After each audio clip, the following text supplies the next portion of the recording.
Il y a un moment dans la vie d'une femme où quelque chose bascule, un instant où elle pose son regard sur sa propre existence et comprend enfin cette vérité fondamentale. Elle mérite infiniment mieux que ce qu'elle acceptait jusqu'alors. Cette révélation, aussi libératrice soit-elle, provoque des ondes de choc bien au-delà de sa propre sphère. Elle touche particulièrement l'homme qui pensait pouvoir continuer à naviguer dans la médiocrité relationnelle, celui qui découvre soudain que son territoire émotionnel lui échappe. Aujourd'hui, nous allons plonger dans les méandres de cette transformation profonde, explorer les raisons pour lesquelles une femme consciente choisit la solitude plutôt que la complaisance, et comprendre pourquoi ce choix révèle tant de choses sur nous-mêmes et sur nos relations. Restez jusqu'à la fin, car ce que vous allez découvrir pourrait bien transformer votre perception des liens humains et vous révéler des aspects cachés de votre propre psyché. Dans l'inconscient collectif masculin, il existe cette croyance tacite qu'une femme finira toujours par accepter, par s'adapter, par faire des compromis. Cette conviction ancestrale, ancrée dans des siècles de conditionnement social, se heurte aujourd'hui à une réalité nouvelle. La femme éveillée, celle qui a compris que l'amour de soi n'est pas un luxe, mais une nécessité vitale. Quand cette femme choisit consciemment la solitude, plutôt que la compagnie toxique, elle ne fait pas simplement un choix relationnel. Elle opère une révolution intérieure qui ébranle tous les fondements sur lesquels reposaient ses interactions passées. Cette décision, apparemment simple, révèle en réalité 5 dimensions profondes de sa psyché et de sa sagesse intérieure. La première révélation concerne sa relation au stress et aux tensions émotionnelles. Une femme qui préfère être seule a compris une vérité fondamentale. Les conflits chroniques, la jalousie maladive et le manque de respect ne sont pas des épices qui relèvent la saveur d'une relation. Ce sont des poisons lents qui s'infiltrent dans chaque recoin de son existence. Elle a observé comment ces dynamiques toxiques contaminent non seulement ses moments présents, mais aussi sa capacité à rêver, à créer, à s'épanouir. Les disputes récurrentes ne sont plus perçues comme des preuves de passion, mais comme des symptômes d'un déséquilibre profond.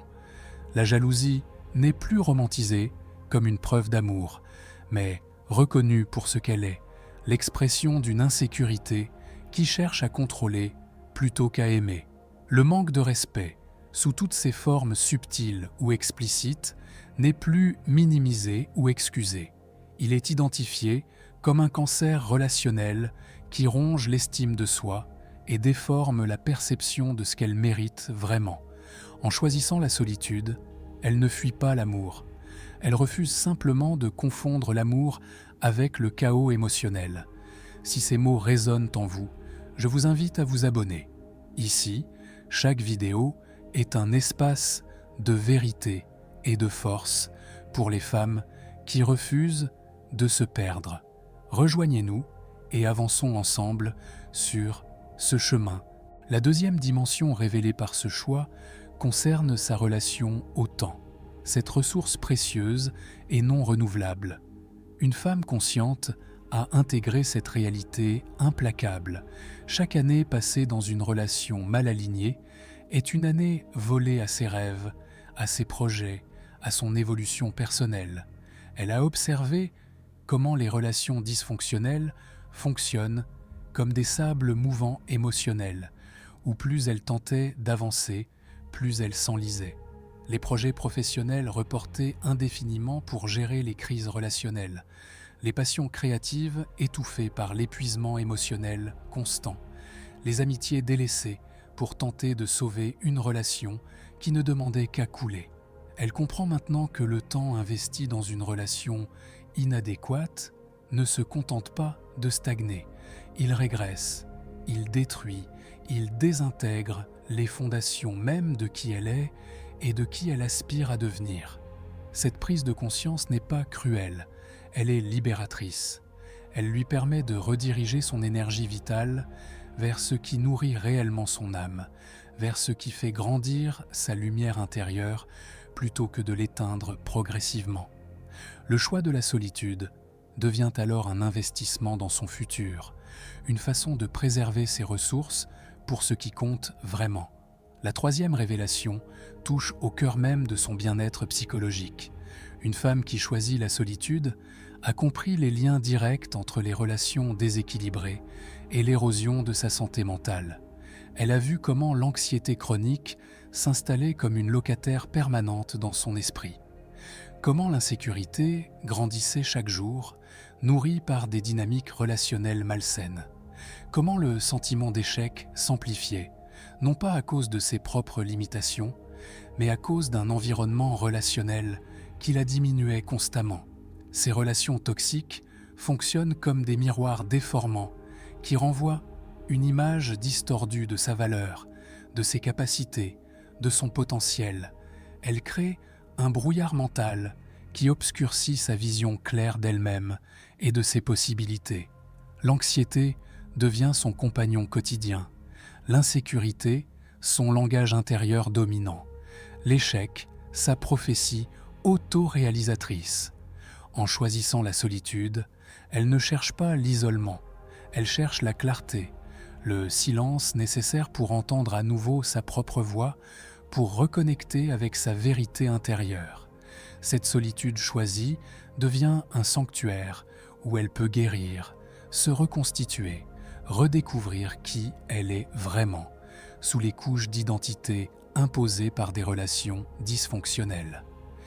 La quatrième dimension révélée par ce choix concerne sa relation aux standards relationnels et à la normalisation de l'inacceptable.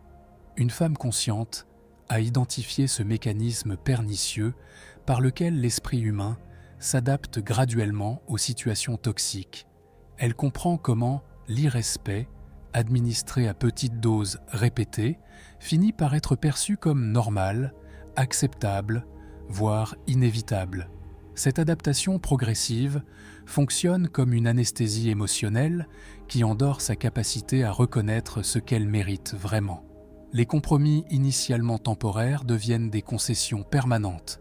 Les exceptions excusables se transforment en règles non négociables. Les comportements qu'elle n'aurait jamais tolérés au début d'une relation deviennent progressivement sa nouvelle normalité.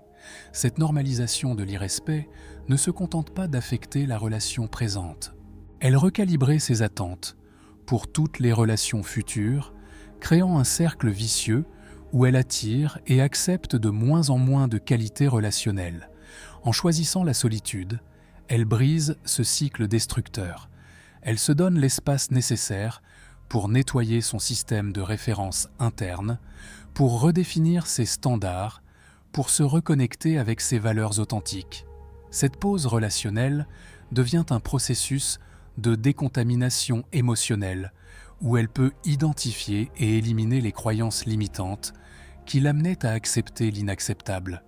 La cinquième, et peut-être la plus profonde des révélations, concerne sa relation à l'espoir et aux possibilités futures. Une femme qui préfère la solitude à la mauvaise compagnie a intégré une vérité fondamentale.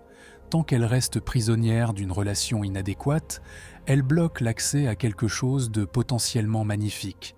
Cette compréhension nécessite une foi profonde en la vie, en ses possibilités, en sa capacité à créer quelque chose de beau et d'authentique. Elle reconnaît que chaque moment passé dans une relation qui ne lui convient pas est un moment volé à une rencontre qui pourrait transformer sa vie. Cette vision ne relève pas de l'idéalisme naïf, mais d'une sagesse profonde qui comprend les lois de l'énergie et de l'attraction. Quand elle investit son énergie vitale dans quelque chose qui ne lui correspond pas, elle envoie un message confus à l'univers sur ce qu'elle désire vraiment. Elle attire davantage de ce qu'elle tolère plutôt que de ce qu'elle mérite. En choisissant consciemment la solitude, elle clarifie son signal énergétique. Elle affirme sa valeur, définit ses standards et crée l'espace nécessaire pour qu'une rencontre authentique puisse avoir lieu. Cette solitude devient fertile, créatrice, magnétique. Elle attire non plus par désespoir ou par peur de l'abandon, mais par plénitude et par choix conscient. Ce processus de transformation ne se déroule pas sans résistance. L'environnement social, familial, parfois même amical, peut exercer une pression considérable sur une femme qui fait ses choix.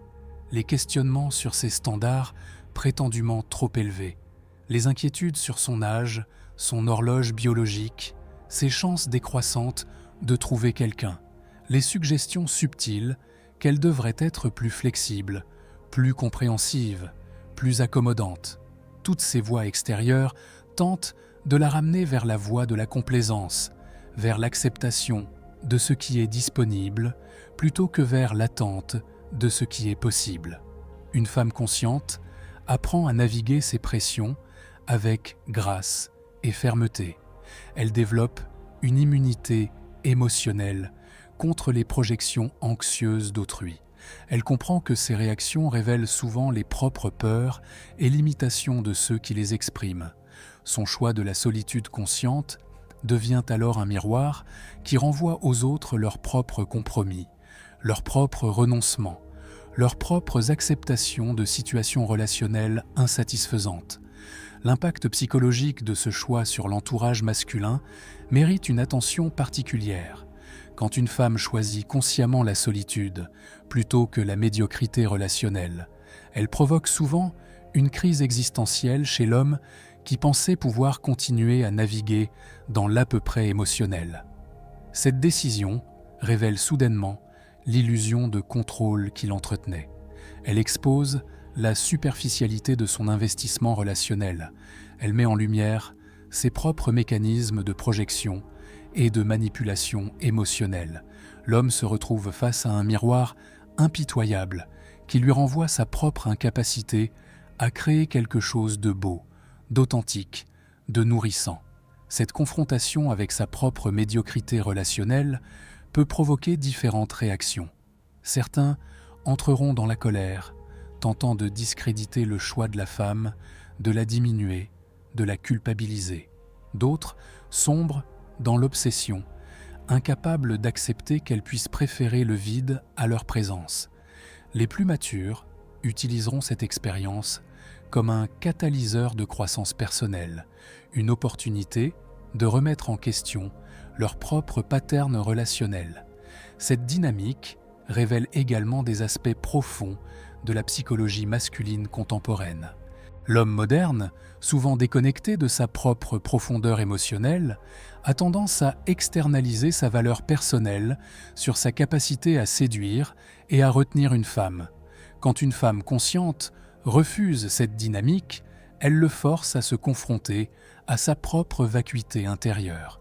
Elle l'oblige à questionner non seulement ce qu'il offre dans une relation, mais qui il est fondamentalement en tant qu'être humain. Cette confrontation peut être salvatrice si elle est accueillie avec humilité et ouverture. Elle peut devenir destructrice si elle est reçue avec résistance et déni. La femme qui choisit la solitude devient alors involontairement un agent de transformation dans la vie de ceux qui l'entourent, forçant chacun à examiner ses propres choix relationnels. Le processus de guérison qui accompagne ce choix de solitude consciente suit ses propres rythmes et ses propres étapes. Il commence souvent par une phase de décompression émotionnelle où la femme prend conscience de l'étendue du stress chronique qu'elle portait. Cette phase peut être inconfortable car le silence révèle l'ampleur du bruit intérieur généré par les relations dysfonctionnelles.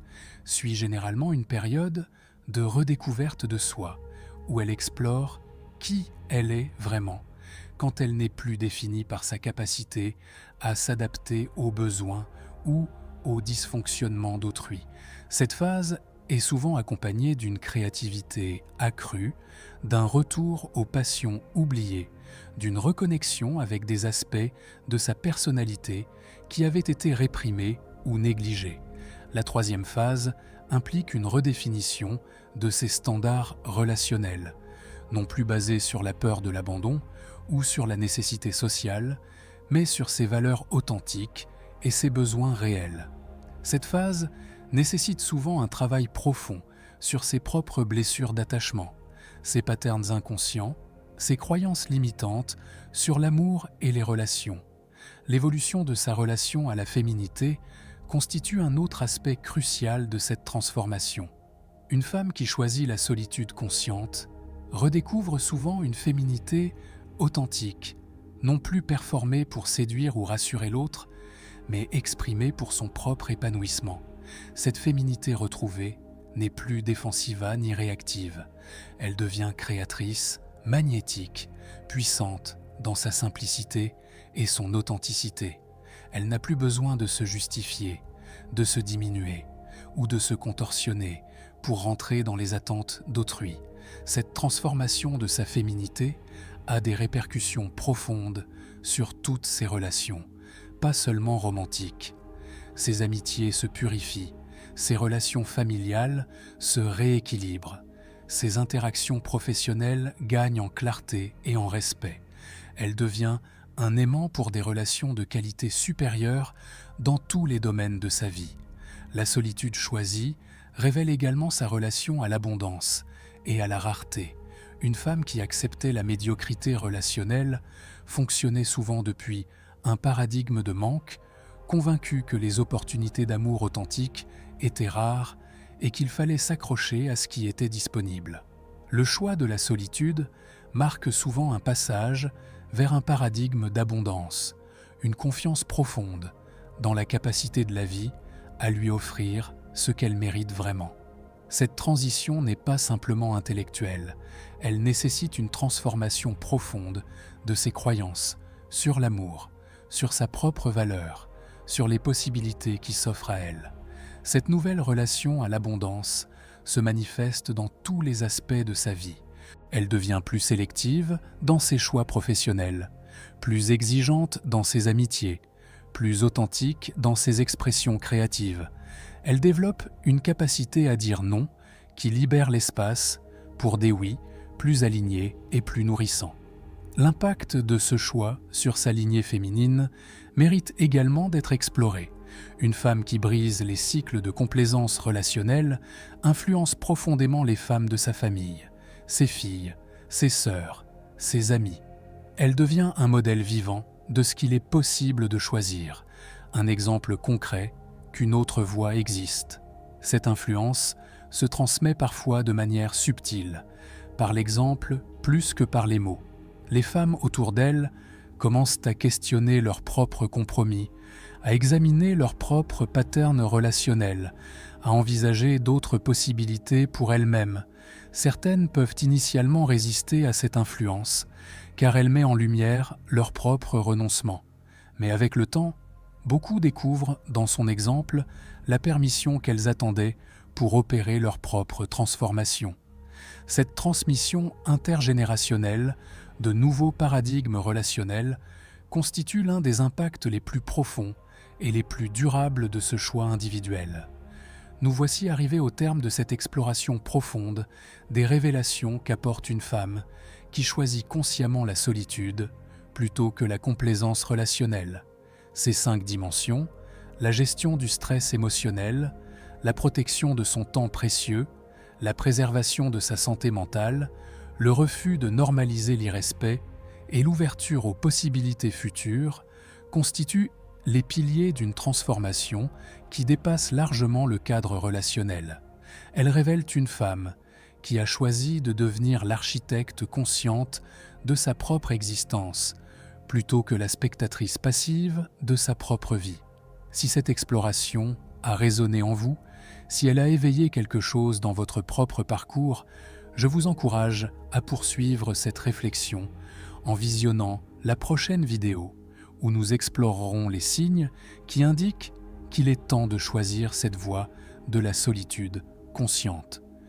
N'oubliez pas de vous abonner à cette chaîne pour ne rater aucune de nos explorations dans les profondeurs de l'âme humaine et des relations authentiques. Votre voyage vers une vie plus alignée et plus consciente ne fait que commencer.